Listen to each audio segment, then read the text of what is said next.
కుమారులు ఉండేవారు. మొదటి కుమారుని పేరు యదు మహారాజు, చిన్నవాని పేరు పూరు మహారాజు. ఒకసారి శుక్రాచార్యుడు శాపం పెట్టాడు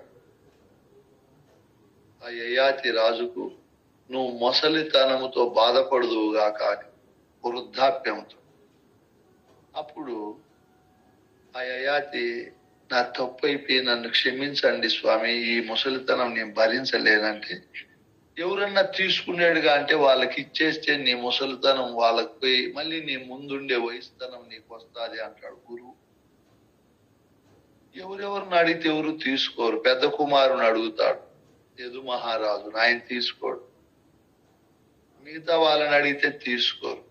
పూరు మహారాజు చిన్నవాడిని అడిగితే వాడు తీసుకుంటాడు. తండ్రి మీరిస్తే నేను తీసుకోనా, మీరు ఇచ్చిండేదే కదా ఈ జన్మ అంతా కూడా, మళ్ళీ తిరిగి మీకు ఇవ్వమంటే ధారాళంగా ఇస్తానని ఇచ్చేస్తాను. నా మాటకు కట్టుబడి నా ముసలితనం తీసుకున్నాడని క్రమంగా ఉండే రాజ్యాధికారం యదు మహారాజుకు ఇవ్వకుండా పూరు మహారాజుకి ఇస్తాడు. చిన్నపిల్లవాడిని రాజునుగా చేస్తాడు. అది అవమానంగా భావిస్తాడు యదు మహారాజు. ఆ రాజ్యంలో ఉండలేక కట్టుబట్టలతో అరణ్యానికి వెళ్ళిపోతాడు. ఆ అరణ్యంలో ఒక పర్ణశాలలో ఒక బాలుడు సంపూర్ణ ముఖ అరవిందంగా కళలతో ప్రకాశిస్తూ ఉంటాడు. ఈ యదు మహారాజు ఆశ్చర్యపోతాడు, నేను రాజును, ఎంతో సామ్రాజ్యాన్ని పరిపాలించే చక్కటి చక్రవర్తి కుమారుడను, నా ముఖములో మా రాజ్యములో ఎవరు ముఖములో లేని కళలు ఉన్నాయి ఈ పిల్లవానిలో, ఎలా ఉన్నాయి అడిగి కనుక్కుందామని దగ్గరికి అడిగి కనుక్కున్నాడు. అప్పుడు ఆ పిల్లవాడు నవ్వి, నాయనా, భోగ భాగ్యాలతో ధనకనక వస్తు వాహనాలతో మన హృదయములో ఉండే శక్తి ప్రకాశించలేదు బిడ్డ. నాయన రాజా, ఇది మనమంతా గుర్తించాల. ఎన్ని కోట్లు ధనం ఉండినా, అధికార పదవులు ఉండినా, భార్య పిల్లలు సంసారం అద్భుతంగా ఉండినా, యవ్వనములో ఉండినా, నీ హృదయ జాలం ప్రకాశించాలంటే వాటితో ప్రకాశించలేదు. దేనితో ప్రకాశిస్తుంది? గురువే మనకు ఆహారం ఇచ్చాడు, నీరిచ్చాడు, ఉష్ణము, గాలి అన్ని గురువే మనకిచ్చాడు. ఇదంతా గురుస్వరూపమే. నేను నిమిత్త మాతృనని ఎవరైతే అనహంకారంగా ఉంటారో వాళ్ళ యొక్క హృదయం ప్రకాశిస్తుంది. ఎవరికి నేను గొప్ప అని అహం ఉంటుందో వాళ్ళ హృదయము ప్రకాశించలేదు, శక్తి సన్నగిల్లుతుంది.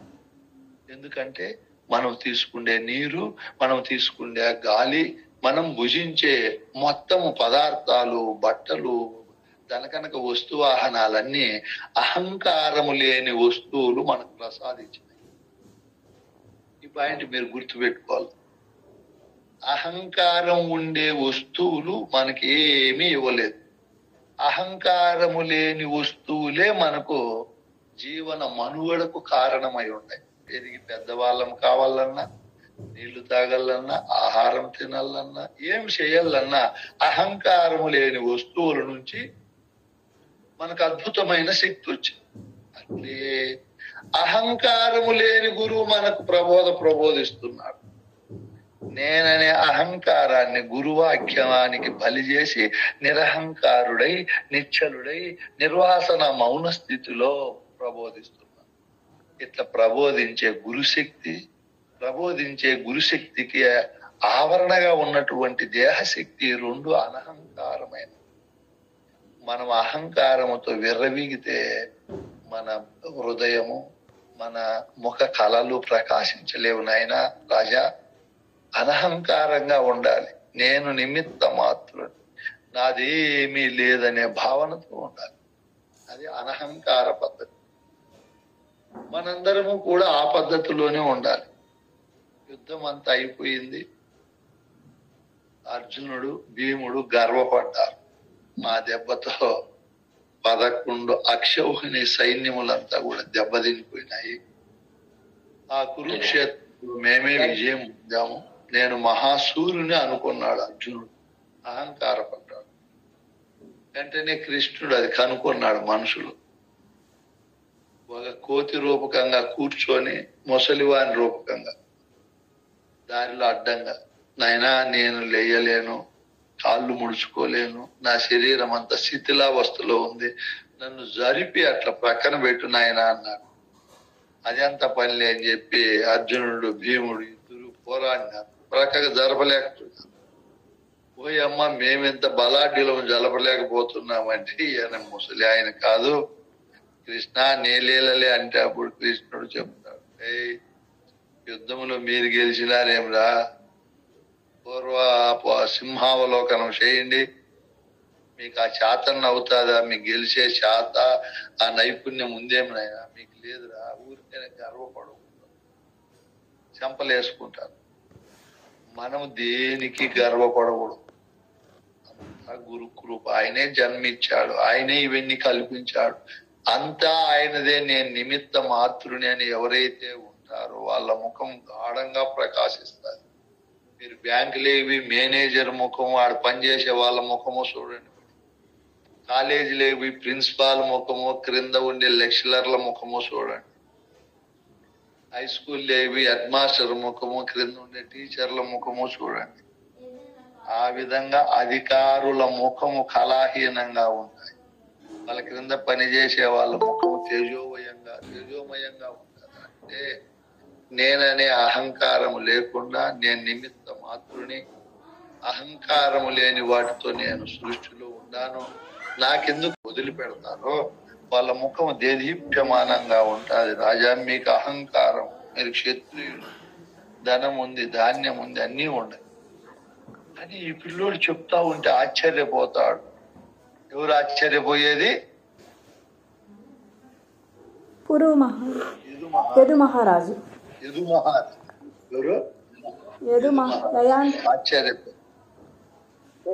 ఆశ్చర్యపోతాడు.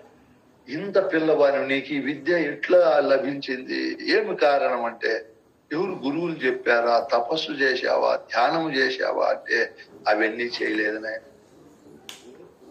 గురువును ప్రత్యక్షంగా నేను ఎట్లా భావిస్తాను, సృష్టిని అంతా గురువుగా భావించి 24 వస్తువులను గురువుగా నేను భావించి తెలుసుకున్నాను.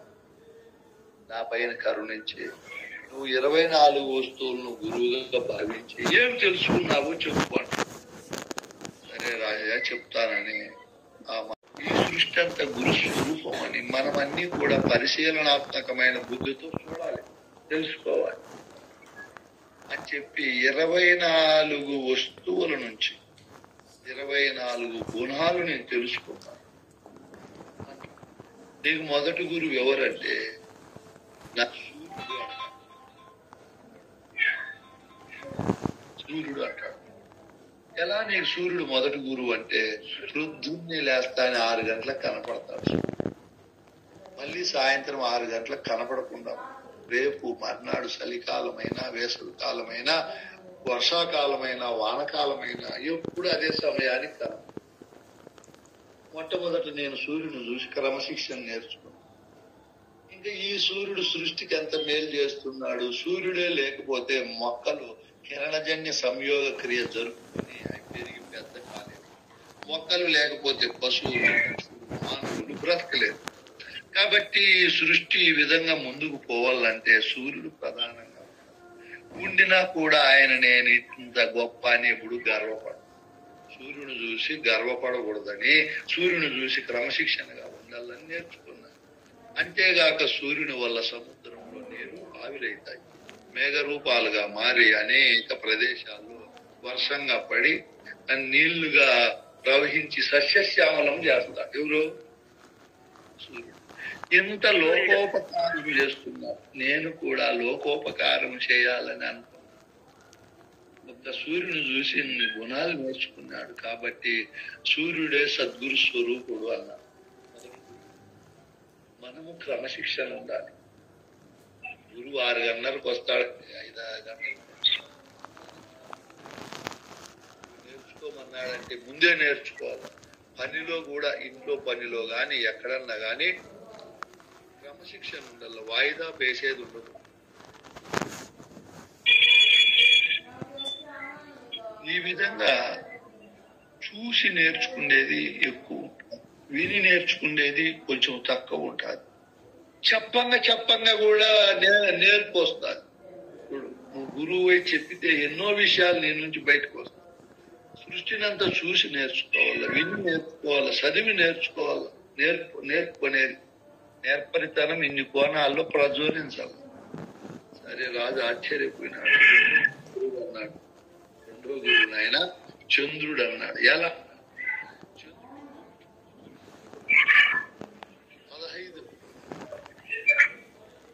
15 రోజులు క్షీణిస్తాడు, 15 రోజులు వృద్ధి పొందుతాడు. ఎవరు? చంద్రుడు. ఇటువంటి క్రమంలో క్షీణించినప్పుడు వెన్నెలనిస్తాడు, వృద్ధి పొందినప్పుడు వెన్నెలిస్తాడు. అట్లే మానవ జీవన విధాన క్రమములో, కాల ప్రవాహములో మనకు కూడా క్షీణ దశలు ఉంటాయి, వృద్ధి దశలు.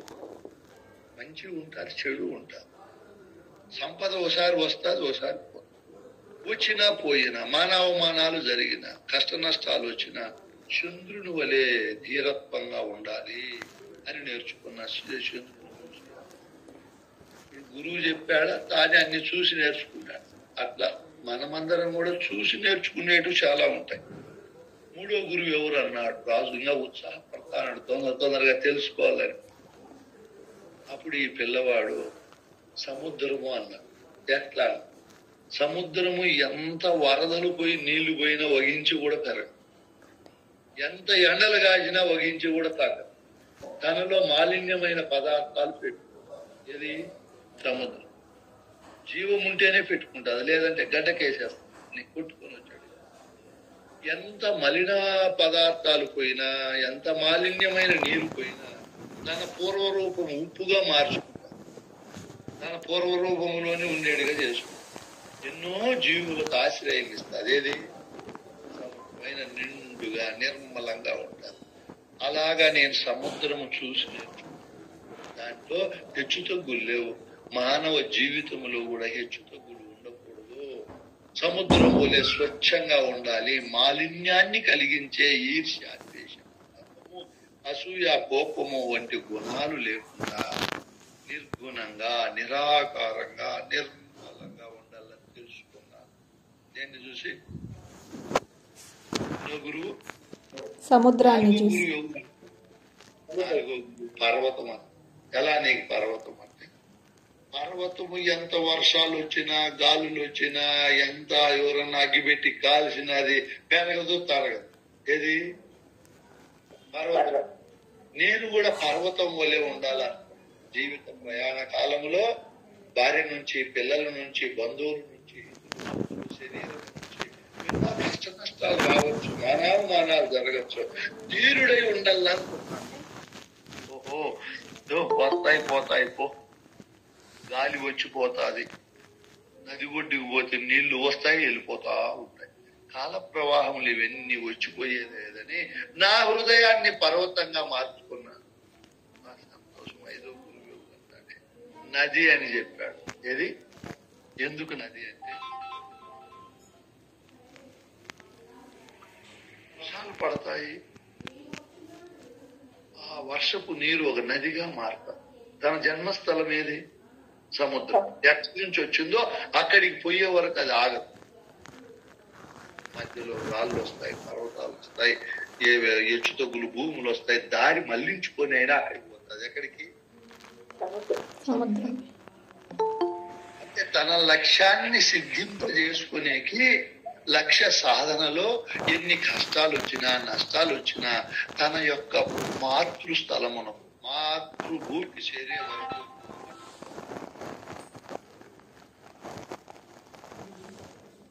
జన్మస్థానానికి పోయే వరకు ఆగదు. అలాగే మనము లక్ష్యాన్ని పెట్టుకోవాలి. గురువు దగ్గర చేరాము, గురుబోధ పూర్తి అయ్యే వరకు మధ్యలో శారీరకంగా మరియు భార్య, పిల్లలు, కుటుంబ, సంఘపరంగా ఎన్నో సమస్యలు, ఒడిదుడుకులు రావచ్చు. అయినా మన లక్ష్యాన్ని మధ్యలో ముగింపు చేసుకోవాలి. అది పూర్తి అయ్యే వరకు అలాగే ఉండాలి. 6వ గురువు ఎవరు అంటానే ఆకాశము అన్నారు. ఏం ఆకాశం చూసి నువ్వు నేర్చుకున్నావు అని రాజు అడిగితే, ఆ పిల్లవాడు, ఓ రాజా, ఆకాశం ఎన్ని ఉరుములు వచ్చినా, మెరుపులు వచ్చినా, ఎన్ని రకాలైనటువంటి ఒడిదుడుకులు కలిగినా అది ఆకాశం నిర్మల సదృశ్యంగా ఉంటుంది. ఎట్లుంటది? సదృశ్యంగా నా హృదయము కూడా ఏ విధమైనటువంటి దృశ్యములు నా హృదయములో పెట్టుకో, గురువు చెప్పినటువంటి తత్వాన్ని నేను పెట్టుకొని ఆకాశం వలె సదృశ్య స్వరూపంగా ఉండేది నేర్చుకున్నాను. 7వ గురువు ఎవరు అంటే వాయువు. అంటే వాయువు ఎప్పుడు చెలిస్తా ఉంటుంది ఒక చోట.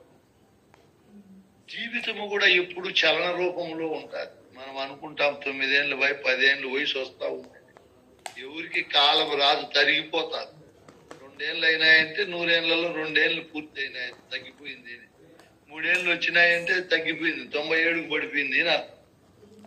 ఈ గాలి వలె ఈ శరీరం కూడా నిలకడగా ఉంటుంది, మార్పులు చెందుతూ ఉంటుంది. మనం దీన్ని మొదలు చనిపోయే లోపల 84 లక్షల రకాలుగా మనం మార్పు చెందుతాం. ఎన్ని లక్షలు? పరమ రూపకంగా ఉంటాం, మళ్ళీ అణువు అవుతాం. ఏకకణ జీవి బహుకణ జీవులుగా తల్లి గర్భంలో ఎన్నో రూపాలు దాచి బయటకు వస్తాం. ఈ మార్పు అనేది సహజంగా ఉంటుంది అని నేర్చుకున్నాను. 8వ గురువు ఎవరు అంటే ఆయన అగ్ని అంటాడు. ఎలా అంటాడు? అగ్ని ప్రకాశం ఎప్పుడు దేదీప్యమానంగా ఉంటుంది, చీకటిని దరి చేర్చదు, ఎప్పుడు ప్రకాశంగానే ఉంటుంది. క్రింద పెట్రోల్ అయినా డీజిల్ అయినా ఆముదమైనా కరెంట్ అయినా సోలార్ అయినా ఏదైనా కూడా పైన వెలుగు మాత్రం ప్రకాశంగా. మనకు క్రింద శారీరకంగా ప్రాణపరంగా మనోపరంగా కుటుంబపరంగా ఎన్నో సమస్యలు వచ్చినా అవన్నీ అంచిపెట్టి మనము ప్రకాశంగానే ప్రకాశించాలి. అబ్బా చాలా సంతోషం. 9వ గురువు ఎవరంటే జలం అంటాడు. ఎలా అంటాడు? జలం అనేది ఎంత బురద నీళ్ళైనా ఎంత మాలిన్యమైనా 1-2 గంటలకు తేరుకున్నాయి, మళ్ళా శుభ్రంగా అయిపోతుంది. అలాగే మన జీవన విధాన ప్రయాణము కూడా అశుభ్రమైతాది. ఒక్కొక్కసారి కష్టం రావచ్చు, నష్టం రావచ్చు, బాధలు కలగచ్చు. మనం గృహస్థాశ్రమంలో ఉన్నాం, ఎన్నో ఉంటాయి. ఎన్ని ఉండినా మళ్ళీ వెంటనే మనం నీళ్ల వల్లే స్వచ్ఛమైపోవాలి. ఎలా అయిపోవాలి? స్వచ్ఛంగా ఉండాలి. మన హృదయం ఎంత స్వచ్ఛంగా ఉంటే అంత మంచిది. బురద పెట్టుకుంటే ఒకరి మీద ఒకరికి ఈర్ష్య ఉండకూడదు, ద్వేషం ఉండకూడదు. నీ స్థితి ఎవరి నుంచి అయినా తగ్గిపోకూడదు. ఇది మెయిన్ పాయింట్, గుర్తు పెట్టుకోవాలి. నేను గురువాక్యం విన్నాను, 9వ గురువు నీరు అని చెప్పాడు, అవి ఎట్లా స్వచ్ఛంగా ఉంటాయో, నేను 6వ గురువు ఆకాశము సదృశ్యం అన్నాడు. దృశ్యం ఉండదు అక్కడ. అంటే నా హృదయంలో దృశ్యం ఏది పెట్టుకోవద్దు, ఎవరిని పెట్టుకోవద్దు. జలం వలె ఒకవేళ కలిగినా మళ్ళా శుభ్రం చేసుకో. నేను చెప్పే మాటలు మీరు హృదయంలో పదిలపరుచుకోవాలి, వదులుకుంటే నష్టమైపోతారు. ఇవన్నీ కూడా గమనించి మనం ఈ విధంగా ఉండిపోతే మన జీవితం ఎంతో హాయిగా అద్భుతంగా ఉంటుంది.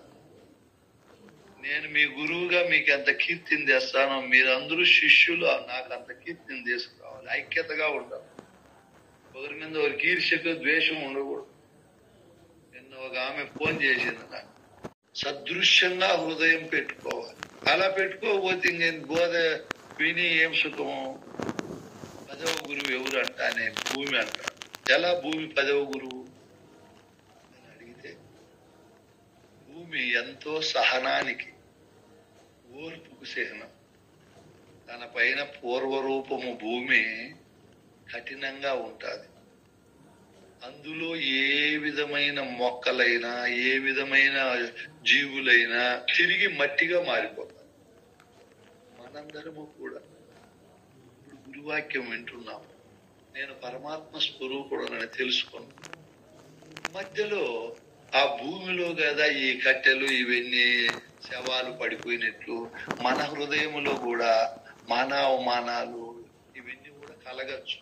వాటిని మళ్ళీ మనం పరమాత్మ స్వరూపంగా మనం మారిపోవాలి. వాటినే చింతిస్తూ ఉండకూడదు. భూమి వలె అందరినీ స్నేహించాలి, మనం ద్వేషించకూడదు ఎవరిని. భూమిని చూసి నేను ఓర్పు స్నేహించే గుణము నేర్చుకున్నాను అంట. 11వ గురువు ఎవరు అంటానే నాయన, 11వ గురువు గాడిద అంట. ఎలా నీకు 11వ గురువు గాడిదంటే, గాడిద ఒక యజమాని క్రింద పని చేస్తుంది. కింద ఆ యజమాని ముందు కాళ్ళు వెనుక కాళ్ళు కట్టేసి పైన తన పని చేపించుకుంటాడు. కట్టెలు మోపించేదో, బట్టలు మోపించేదో, వస్తువులు మోపించేదో. అయితే ఎప్పుడూ తాడు బంధం వదలడాయన, ఇది కట్టుబడే ఉంటాడు. అయితే ఈ గాడిద ఎందుకు అట్లా యజమాని చేస్తాడంటే, ఇది తిని చెదారం తిని సంతోషపడేదానికంటే చూసి సంతోషపడతాడు. గాడిద ఎక్కువ దానికి ఆ గుణం ఉంటుంది. చూసేది గోండ్ర పెట్టదు, అమ్మ నాకెంత పచ్చిగైతే ఇంకా భయం లేదు. అయితే యజమాని తిన్నాడు దాన్ని, కట్టెల కాలు కట్టేసింది. అట్లే మానవుడు కూడా చూసి సంతోషపడతాడు. ఏం చేస్తాడు, అమ్మ నాకెంత వస్తుంది, ఆడ సైట్లు ఉన్నాయి, ఈడ ఇది ఉంది, ఆడ అది ఉంది. నీడు అనుభవించే కుదరదు. 80-90 అయితే అనే గురువు ఎత్తుకొని వెళ్ళిపో, ఇడు ఉంది ఉంది ఉంది అని తృప్తి పడాలి. ఎందుకునైనా మనం పోయే వాళ్ళము ఆ దాన్ని తీసుకొని పోయే తత్వం లేని వస్తువులు ఉండాయని భ్రమించి భ్రాంతి పడాలని నేర్చుకున్నాడు. ఎవరు? దత్తాత్రేయుడు. ఆ పిల్లవాడు చివరికి దత్తాత్రేయుడు అవుతాడు. ఈ 12వ గురువు ఎవరంటే చెప్తాడు, అజగరం అని చెప్తాడు. అజగరం అనేది పాముల్లో చాలా పెద్ద శరీరం ఉంటుంది.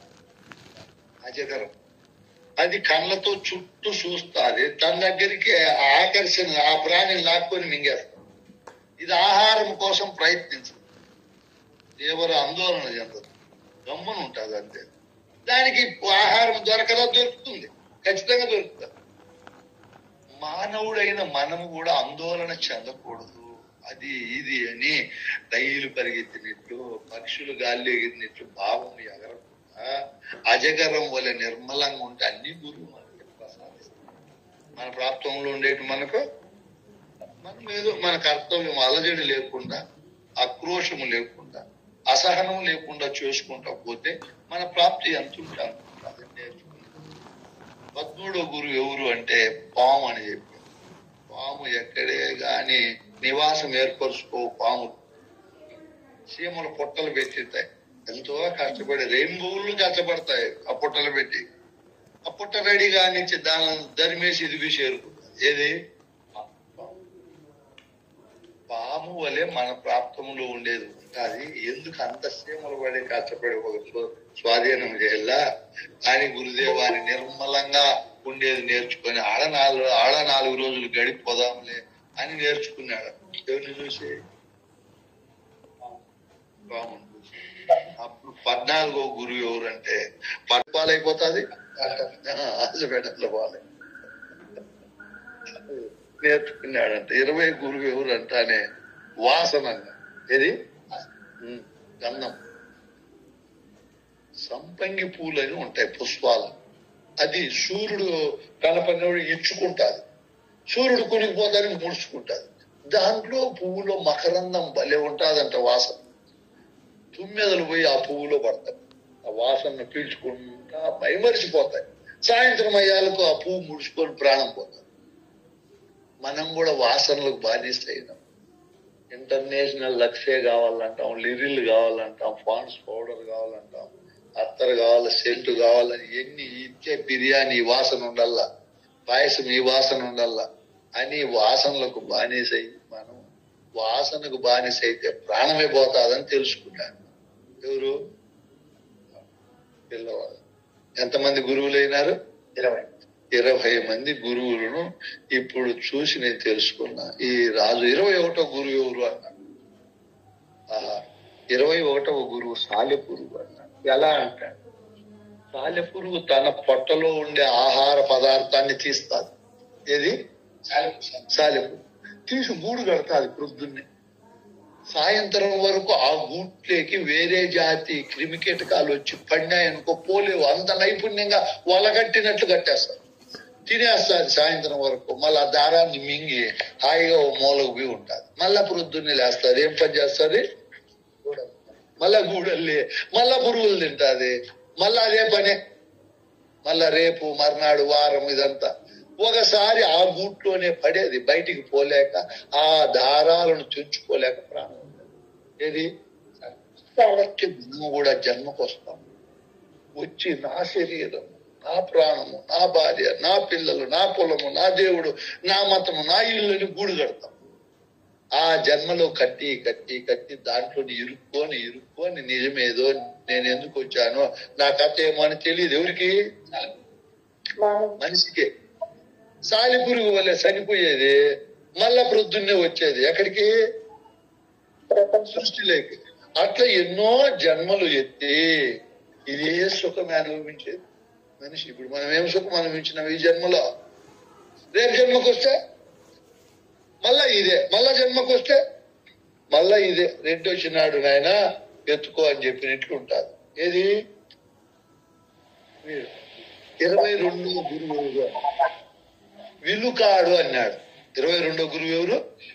విలుకాడు అంటే చేతుల విల్లు పట్టుకొని బాణాలు వదిలేవాడు.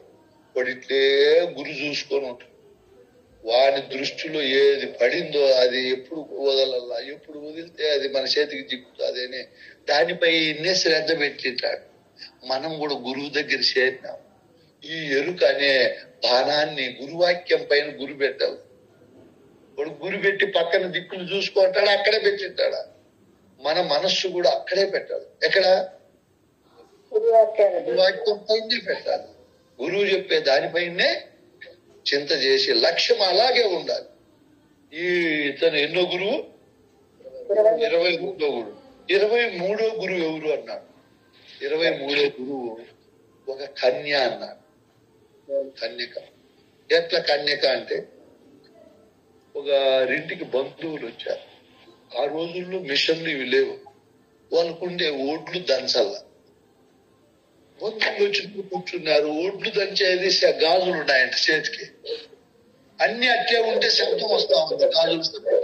వీళ్ళు పేదోళ్ళేమో మమ్మల్ని చూసి ఒడ్డు దంచుకుంటున్నారు. గాజులన్నీ తీసి ఈ చేతి కోటి వేసి దంచింది. శబ్దమే రాలేదు. అప్పుడు ఈ ఆ పాపను చూసి ఆహా ఏక్ నిరంజన్ దో లడబిడి తీన్ గజిబిజి ఎక్కువ మజా అన్ని నిర్ణయించుకున్నాడంట. ఒక్కనిగా ఉంటేనే మంచిది, ఇద్దరైతే గడబిడి. ఇద్దరు కూర్చున్నారనుకో ఏంటంటే మాట్లాడుకుంటారు. ముగ్గురు కూర్చున్నారనుకో కొట్లాట వరకు పోతారు. అందుకే ఎక్కడ మామూలు జనాలలో కాదు, మనస్సులోనే రెండో దాన్ని కూర్చోబెట్టుకోకూడదు. ఏది? వాళ్ళను వీళ్ళను ఆ విషయాలు ఈ విషయాలు ఏది పెట్టుకోకూడదు. దేంట్లో? మనసులో. ఆహా చాలింక నా జన్మ, ఈ గురువు ఇది చెప్పాడు కదా అని దాన్నే పెట్టుకొని పరమానంద భరితంగా ఉండాలి. ఎప్పుడు నిర్మలంగా నిశ్చలంగా ఆనందమయంగా ఉండాలని తెలుసుకున్నాడు. 24 ఎవరు అంటే మట్టి పురుగు అన్నాడు. ఏది? మట్టి. మట్టి పురుగు అంటే ఒక బట్ట కందిరీగాని ఉంటాయి, మీరు చూసిస్తారు. మామూలు కందిరీగల్లో ఒక జాతి అవి పుడతాయి, మనిషిని కూడా. అవి చెట్టు పైన ఉండే కీటకాన్ని ఎతకస్తాయి. కీటకం అంటే ఒక 8-10 కాళ్ళతో ఇట్లా పోతా ఉంటారు. దానికి రెక్కలు ఉండవు, ఆకుల మీద పోతాది ఇట్లా. పచ్చ పురుగు అది ఎత్తుకొని వచ్చి ఇది మట్టి పెట్టిండ. ఈ కందిరీగ మట్టి గూడు పెట్టుకో ఉంటది. ఆ పురుగు దొరికినప్పుడు ఆ పురుగుని ఎతకొచ్చి దాంట్లో పెట్టి కుట్టేసి ఒక బల్లి పర్రని అడ్డ పెడతా. అది బయటికి రాలేదు. ఇది కుట్టినప్పుడు దానికి బల్లి నొప్పి పెట్ట. దేనికి? పురుగు. అది మళ్ళీ వచ్చి కుడుతుందేమో అని ఎప్పుడు ఆ పురుగు దీనిపైనే దృష్టి. దేనిపైన? కందిరీగ పైన. ఈ కందిరీగ అది మళ్ళా పురుగు అట్లే ఉంటుందేమోనని 24 గంటలు జూంకారం చేస్తారు. ఎక్కడ? చేసి 14 రోజుల తరువాత ఆ కీటకము ఈ పురుక్క మారి బయటకు వచ్చి ఈ దీని వల్ల లేచి ఎగిరిపోతాదంట. అప్పుడు ఇది మళ్ళా జూంకారం చేయదు. మన గురువులు కూడా మట్టి పురుగుల వలె ఉండే మా గురువు మనం కీటకం వలె ఉండే మనల్ని జత చేసుకున్నాడు. మనమే జత అయినాం గురువుతో. మనకు కుట్టినాడు 12 షోడశి అనే మంత్రాలను కుట్టి ఆ మంత్రాల రహస్యము తెలిసే వరకు, మనకు అర్థమై స్థితి కుదిరే వరకు, గురువు కదా ఏ విధంగా ఉన్నాడో ఆ స్థితిలో మనం ఉండే వరకు జూంకారం చేస్తాడు. గురువు అనేక విషయాల్లో పది మనిషి గురువు బోధన ధృవీకరణ చేస్తాడు. ఎవరికి? ఇప్పుడు మనము ఆ పిల్లవాడు రాజుతో చెప్పాడు, మనము కూడా ఈ గురు సన్నిధానములో చేరి ఆ గురువు చెప్పేది ఇదంతా గురుస్వరూపమే తెలుసుకొని దాన్ని భావజాలములో పెట్టుకొని వదులుకోకుండా ఉండాలి. వదులుకోకుండా ఉండినప్పుడు నాకు ఒక సెంటు భూమి లేదు, 1000 రూపాయలు బ్యాంక్ బ్యాలెన్స్ లేదు. ఎవరికే? ఆ పిల్లవానికి. తల్లి లేదు, తండ్రి లేదు, 1 ఎకరా భూమి లేదు, 10 జతల బట్టలు లేవు, రాజభవనంలో చెట్టే నా నివాసము. ఏదో కన్నమూలాలు తినడము, హాయిగా ఉండా నేను. అవన్నీ లేకుండా, ఒకవేళ ఉండినా నాకుండా ఆయన గర్వము లేకుండా ఏక నిరంజనగా ఒకడే దైవ స్వరూపంగా నేను ఉన్నాను ఇక్కడ. అప్పుడు ఈయనకి ఆశ్చర్యం అయిపోయింది, నాకు గురువు మేలు చేశాడు. ఆ రాజ్య పదవి పోతే పోయా, ఆ పదవి లేకపోయినా వాళ్ళ కొంచెం సుఖం ఉందా? సుఖమే లేదు ఆ పదవిలో. మనం అనుకుంటాను వాళ్ళకి టెన్షన్లు ఉంటాయి, నిద్ర ఉండదు.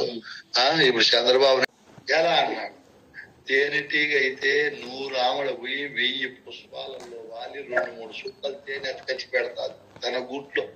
ఎంత కష్టపడతాదో అది పాపం.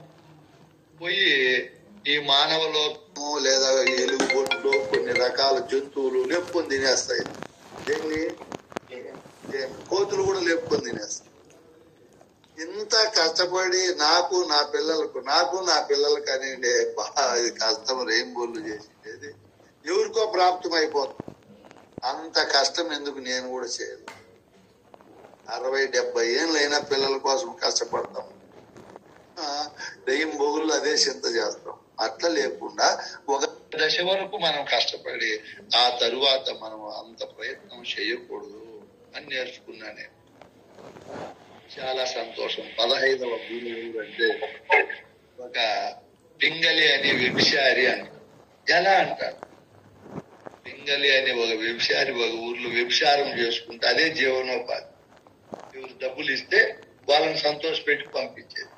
దానికి ఎదురుగా ఒక నమశివాయ అనే గురువు ఉన్నాడు. ఎప్పుడు ఓం నమశివాయ అనుకుంటాడు. ఏమ్మ పాపం నా జీవితం కర్మ ఎట్టుండాలి. ఆ మహానుభావుడు ఎప్పుడు నమశివాయ మంత్రంలో ఉన్నాడు. ఆయన స్వర్గానికి పోతాడు, శివుడు ఆయన్ని మెచ్చుకుంటాడు. నేను ఎన్ని జన్మలు పాపం చేసినా నాకు ఈ దుర్గతి పట్టింది, ఎంత పాపిష్టి దాన్ని అని ఎప్పుడు ఆయన పైన మనసు పెడతాదంటే ఎవరు? సన్యాసి.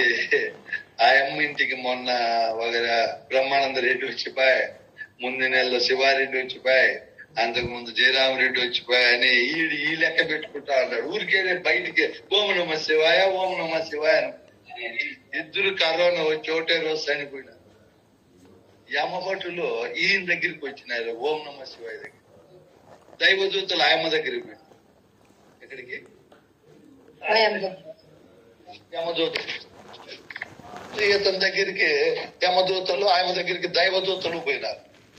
పోతానే మీరు పొరపాటు పడినారు, యమదూతలు ఆయమ్మ దగ్గరికి పోవాలా, దైవదూతలు నా దగ్గరికి రావాలా అని చెప్పినారు. అంతానే మేము పొరపాటు వల్ల కరెక్ట్ గా లిస్టు ప్రకారం వచ్చినాం మేము, నువ్వేరా పొరపాటు పడిండేది అన్నారు. ఏం పొరపాటు? ఊరికేదే సన్యాసి వేసుకున్నావు, మనసు అంతా ఆయమ్మ మీదనే పెట్టినావు. నీ సన్యాసికి తగినట్లు నీ వ్యవహారం ఇట్లుండాలి కదా, అట్లుండాలి.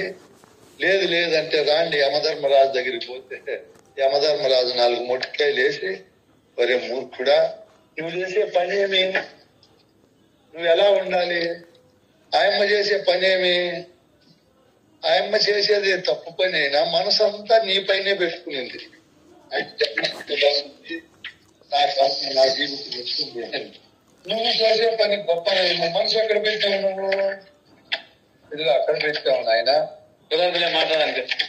నీవు ఈ విధంగా ఉండావు, ఆయమ్మ ఆ విధంగా ఉంది. కాబట్టి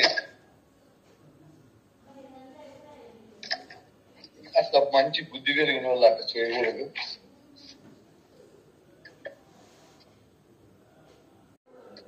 ఓం నమ శివాయతో నీ మనసంతా బయట జనరంజకానికి లేదా పుణ్యం వస్తుందని కోరికతోనూ నన్ను స్మరించినావు నాయనా.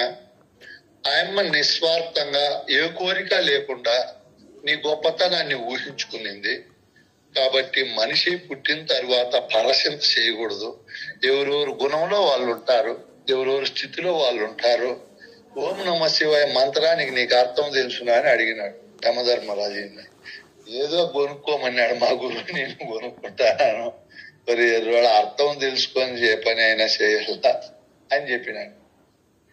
ఆ మాట చెప్తే నీకు బుద్ధి వచ్చింది. స్వామి పొరపాటు పడినా ఇంక నుంచి నేను నన్ను నేనే స్మరించుకుంటా, ఇతరుల జోలికి పోను అన్నాడు. అట్లా ఈ పిల్లవాడు ఆ రాజుతో చెప్పాడు, ఎవరైనా వాళ్ళ పనిని వాళ్ళు, ఇప్పుడు మన పరిపూర్ణ బోధ తెలుసుకుంటున్నాము, రెండో ఆలోచన ఉండకూడదు. ఎప్పుడు బోధ పైనే మనసు పెట్టుకోవాలి. సృష్టిలో ఎవరిని చింతించకూడదు, ఎవరిని అనుకోకూడదు. నా గురువు ఏం చెప్పాడు, నాకు బోధ ఎంత వస్తుంది, నీది 7 బండ్ల మీద పోతా ఉంది, ఏరే వాళ్ళ దాంతో ఏం పని. మా గురువు చెప్పిండు ఓ మాట, బొల్లాడుతానాయంట. ఇది మరిచిపోయి ఎదుటో నీ ఇస్తరాకులు సీమలు బొల్లాడుతుంటేనే నీ ఇస్తరాకులు సీమలు ఉన్నాయంట. ఈ నిస్తరాకులు గాడిదలు బొల్లాడుతా అంటే అంత పెద్ద పెద్ద వీడు గమనించుకోకుండా మన కథలో కూడా ఎన్నో ఉంటాయి. అవన్నీ మనం సరిచేసుకొని ఉండాలని తెలుసుకున్నాను. 16వ గురువు ఎవరంటానే శబ్దం అన్నాడు. ఎట్లా శబ్దం అంటే, శబ్దానికి బానిసై జింకలు ప్రాణాన్ని పోగొట్టుకుంటుంది. జింకలు పట్టే వాళ్ళు కొన్ని రకాల ధ్వనులు చేస్తారు. ఆ ధ్వనులు విని తన్మయమైపోయి ఆ జింకలు అట్లే చెవు భూమికి పెట్టుకొని అవి వినుకుంటా ఉంటాయి. ఈడు వెనక వాళ్ళు వేసి పట్టేస్తారు. మా శబ్దానికి బానిస కాకూడదని తెలుసుకున్నా. అంటే ఎవరు? ఈ పిల్లవాడు. శబ్దమే గురువు అయిపోయింది, 16వ గురువు. ఇప్పుడు మనం కూడా శబ్దానికి బానిస అవుతాం. వాళ్ళ మాటలు విన్నాం, వీళ్ళ గురువు ఏం బోధ చెప్పినది గుర్తుండదు. మా శిష్యుల్లో కూడా కొంతమందికి నీ బోధ నుంచి హారన్లు కొడతారు, బస్సులు లారీలు. వీడు పక్కకు పోతాడేమో, వీడు పోడు, వాడి కింద కూడా ప్రాణం పడి పోగొట్టుకు. చెవులిచ్చిండేది గురువు గిఫ్ట్ గా మంచి మాటలు వినియోగించాడు. శబ్దజాల ప్రపంచాన్ని వింటే అవి హృదయంలో స్టోరేజ్ అవుతాయి, నిన్ను పాడు చేస్తాయి. మాటికి అవే గుర్తు వస్తాయి. కాబట్టి గురు శబ్దాలు తప్ప ఎవరు వినకూడదని తెలుసుకున్నాడు. 17వ గురువు ఎవరంటానే స్పర్శ సుఖం అన్నాడు. ఏనుగులకు స్పర్శ సుఖం అంటే బలిష్టం. ఏదంటే స్పర్శ సుఖం. ఏనుగులు పట్టే వాళ్ళు ఒక ఏనుగును తీసుకొని అడవిలో ఒక పెద్ద మర్రి చెట్టు కట్టేసి చుట్టూ కన్నం దువ్వుతారు, పెద్ద లోయ. దానిపైన కట్టెలు పరిచి, దానిపైన ఆకు పరిచి, మన్ను కప్పేసి మామూలు భూమి వల్లే చేస్తారు. ఈ అడవిలో ఉండే ఏనుగు, కొత్త ఏనుగు వచ్చింది, దాని సుఖం అనుభవించాలి, స్పర్శ సుఖం అని పరిగెత్త వచ్చి దాంట్లో పడిపోతారు. మామూలుగా అయితే ఏనుగు తెలివిగా మందగమనం చేస్తుంది, ముందడుగు పట్టు చిక్కితేనే వెనకడుగు పెడతారు ఏనుగు. అయితే దీనికి ఇక్కడ కోరికల్లా దాని మీద మనసు పెట్టి పట్టు చిక్కగా వినపడిపోతారు. మానవుడు కూడా స్పర్శ సుఖానికి ప్రాణం తీసుకుంటాడు. 70 ఏళ్ళైనా 80 ఏళ్ళైనా దానికే పుట్టినట్టు అదే చింత చేసి ఎన్నెన్నో విధాలుగా ఆ స్పర్శ సుఖం వల్ల ప్రాణం పోతుంది. అది ఒక యజ్ఞము. ఎప్పుడు ఏం చేయాలని అప్పుడు చేసి దానిపైన మనస్సు లేకుండా ఉండేది నేర్చుకున్నాను అన్నాడు. 18వ గురువు ఎవరంట అనే రూపం అన్నాడు. ఎట్లా అంటే, రూపానికి బానిసై మిడుతలు కొన్ని జాతుల పక్షులు, రెక్క పురుగులు, మనం మంటేస్తే అది మంట మండిపోయి మన రెక్కలు గాలి సరిపోతాయేమని తెలియగా అది అద్భుతమైన వెలుగుని వచ్చి పడిపోతుంది. దేంట్లో కాలి భస్మం. అట్లే మానవుడు కూడా కంటికి కనపడే ఈ రూప ప్రపంచాన్ని భ్రమిస్తాడు. ఆ డిజైన్ చీరలు కావాలా, ఇట్లా షర్ట్లే కావాలా, ఇట్లా ఇల్లుకి రంగులే కావాలా, ఇట్లా కార్లే కావాలని, ఇట్లా కలర్ ఉండే పాపనే పెళ్లి చేసుకోవాలని ఇట్లంతా సిద్ధ చేసి ఈ రూపానికి బానిసై అవి కదా చిన్న పురుగులు ఎట్లా ప్రాణం పోగొట్టుకుంటున్నాయి, ఈ మానవుడు కూడా పోగొట్టుకుంటున్నాడు. టైం అంతా దానికే ఖర్చు పెట్ట, బానిస కాకూడదు అనుకున్నాడు. 19వ గురువు ఎవరు అన్నాడు. అప్పుడు రసం అన్నాడు. ఎట్లా అంటే, రసానికి బానిసై చేప ప్రాణం పోగొట్టుకుంటాడు. చేపలు పట్టేవాడు గాలానికి ఎర్ర కొడతాడు, వేస్తాడు నీళ్ళలో. దానికి కూడా తెలిసేది ఏదో మోసం అనే. అయితే ఎర్ర భలే దానికి టేస్ట్ అంట, భలే రుచి అంట దానికి చేప, అంత రుచి అది.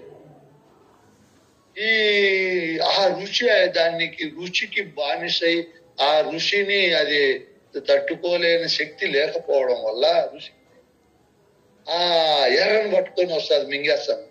మింగేటప్పుడు వాడి గాలం లోపల ఉంటుంది, అది ఎట్లా కూర్చుకుంటుంది, ఇరుక్కుంటుంది. అట్లా మింగనో లేదు, బయటకు వదలనో లేదు. అప్పుడు పైన చేపలు పట్టేవాడు పెరికేస్తాడు. ఇది చెప్తాదంట పాపం ఎర్ర కూడా దాంతో చేపతో. వస్తావు బావా పోతావు బావా, నువ్వు నా కోసం వచ్చి కూర్చున్నావు బావా, నీ కోసము బావకు బావ వచ్చి కూర్చున్నాడు పైన బావా, రావద్దు బావా రావద్దు బావా. ఏది అది వినదా, ఇంకా దగ్గరికి వచ్చినప్పుడు ఇది ఇంకా చెప్తాదా, నీ కోసము సగము సచ్చాను బావా, నీవు నా కోసం వస్తే పూర్తిగా సస్తావు బావా, రావద్దు బావా రావద్దు బావా. అయినా అది వినదు. ఏది చేప వచ్చి పట్టుకుంటానే వాడు కాసుకోవటాడు, అదే దృష్టి పెట్టుకొని ఆ బెండు మునుగుతానే పెరికేస్తాం. మనం కూడా ఋషికి బానిసైనా అని తక్కువ తిండి ఎక్కువ తినేది. ఏం తక్కువ? ఎక్కువ తిండి తింటే ఒళ్ళు పెరిగిపోతాది, నడుము పెరిగిపోతాది, చేతులు అన్ని పెరిగిపోతాయి, కింద మోకాలు మోయింది. ఎవరినే ఋషులకు బానిస ఎక్కువ తిని మనిషికి అనేక జబ్బులు వస్తాయి. అందుకే మనం పరిమితంగా తినాలి. మనం పని ఎంత చేస్తున్నాం అంతే తిండి తినదు. పని చేయకనే తినేసి కూర్చొని టీవీ సెల్లు